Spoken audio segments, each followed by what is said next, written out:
কি করতেছো? কি বানাইলা এটা? এটা বানাইলাম হইছিল মিক্সচার কল, ঠিক আছে? মিক্সচার কল কেমন? গরম পানি ঠান্ডা পানি, একটা দা গরম পানি বেরোবো, একটা দা ঠান্ডা পানি বেরোবো। আচ্ছা যাই হোক, এই দুইটা মনে করেন গরম পানি ঠান্ডা পানি মিলিয়ে ঝর্ণাদা বেরোবো। মানে চাবি মসুর দিলে আর কি দুইটা যদি মিলাইয়া মিক্সচার করে দেয় তাহলে আর কি এন্দা ঢুকবো কি গরম পানি আর এন্দা ঢুকবো ঠান্ডা পানি নাকি? ঠান্ডা পানি উপরে নিচে নামবো, এন্দা মিক্সচারে এন্দা গরম ঠান্ডা মিলাই বেরোবে নাকি?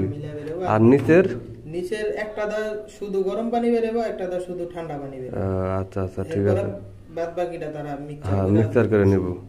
আর এখানে টি দিছে, এখানে এলবো দিছে, এটার কারণ কি? এখানে টি দিছে, এখানে এলবো দিছি, তারা হচ্ছে গরম পানির লাইন কল পর্যন্ত সীমাবদ্ধ রাখবো। যদি অন্য কোনো লাইন বাড়তি দিত তাহলে আমরা এখানে এটার মধ্যে একটা টি দিতাম, টি দিয়ে দিতাম, দিয়ে আমরা লাইনটা অন্য জায়গায় নিতে পারতাম। আচ্ছা আচ্ছা। আর এটা টি দেওয়ার কারণে ছিল এখানে লাইনটা দেবো আপনার প্যানেল লাইন, ঠিক আছে? ওই যে বদনার ভিতরে দেবো গা, আর আরেকটা দেবো হলো বেসিং এর ভিতরে, এটা হলো ঠান্ডা পানি।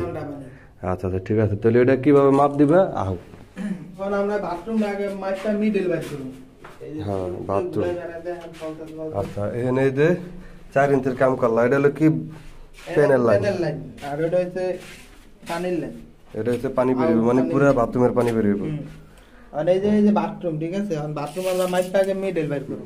আচ্ছা ঠিক আছে, তাহলে মিডল বাইর করো। প্যানের এই যে 32 ছাইরা ড্রিল মেশিন বাইর গেল।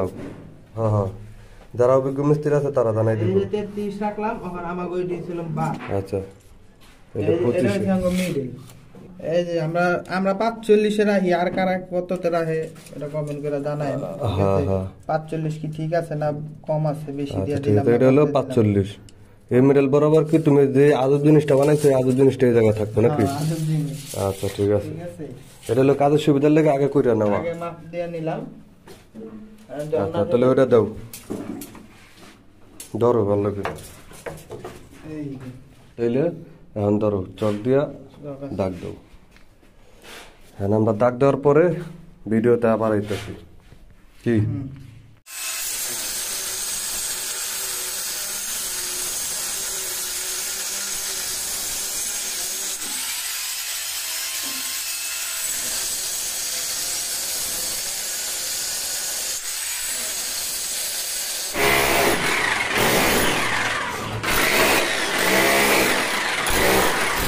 কি করতেছো? এটা এই যে গরম পানির লাইনের মিক্সচার কলের পাইপের লাইন আর কি ভাঙতেছে। তা শ্রেণীতে যে শ্রেণী এত দানা ভাঙ্গা মেশিন দা ভাঙতেছে কে? মেশিন দা ভাঙতেছে এই কারণে এই কাজটা মনে হয় দ্রুত হইলো, ফিনিশিং হইলো, সুবিধা হইলো ফিনিশিং। হ্যাঁ হ্যাঁ এর লেগে। আর শ্রেণী এত করলে সময় লাগতো, কষ্ট লাগতো। আমাদের যুগ পাল্টাইছে, যুগের লগে তালে তাল মিলাই গেছে, তালে তাল মিলাই গেছে। আচ্ছা ঠিক আছে করো। কি করবা এখন? এটা পেঁচ কাটবো, মানে পাইপটারে পেঁচ কাটাইতেছো? আচ্ছা তাহলে পেঁচটা কাটাও। ওটা হলো কোম্পানির থেকে আইসে কইরা নাকি? আর ওটা হলো তোমরা নতুন করে কাটতেছো? ঠিক আছে, রাহো রাহো, পেঁচা তো বেশি কাটো কে? বেশি তো হয়ে গেল গা। পেঁচ একবারে এই যে দাঁত না, এই লেভেলে একটু বেশি রাখবা, ঠিক আছে? আগে এতে সর্বোচ্চ 1 ইঞ্চি বের করে নিতে হবে। হ্যাঁ 1 ইঞ্চি করলে হইব, ঠিক আছে? বেশি করলে সমস্যাটা হবে কি, পেঁচ তো পুরাটা ঢুকবো না। তুমি এলবো বাটি যেটার ভিতরে লাগাও, পেঁচ পুরাটা ঢুকবো না। তাহলে এক্ষেত্রে কি পেঁচের মাথাটা বেড়ে থাকলো, মাথাটা পাতলা হয়ে যায়। হ্যাঁ পাতলা হয়ে যায়, ওই জায়গাটা পানি পুনি লিক করার সম্ভাবনা থাকতে পারে। এই কারণে এটার ভিতরে যতটুকু মাপ ওই মাপই দিতে হইব, যাতে বেশি না হয়। এটা কি চেক করতে আছে? এটা চেক করতেছি পেঁচটা ঠিক মতো হয়েছে কিনা, ফ্রি ভাবে ঢুকতেছে কিনা। মাঝে মধ্যে চুরিটা আর কি কম বেশি হয়ে যায়। আচ্ছা আচ্ছা, যেমন অনেক হয়েছে, তারপর পেঁচ কাটাইয়া এই জিনিসটা আগে চেক করে দেখা লাগবে। পেঁচ ধর, তাহলে মাপ মুখ দেওয়া পেঁচ কাটা ক্লিয়ার, আমি লাগাই এলাম।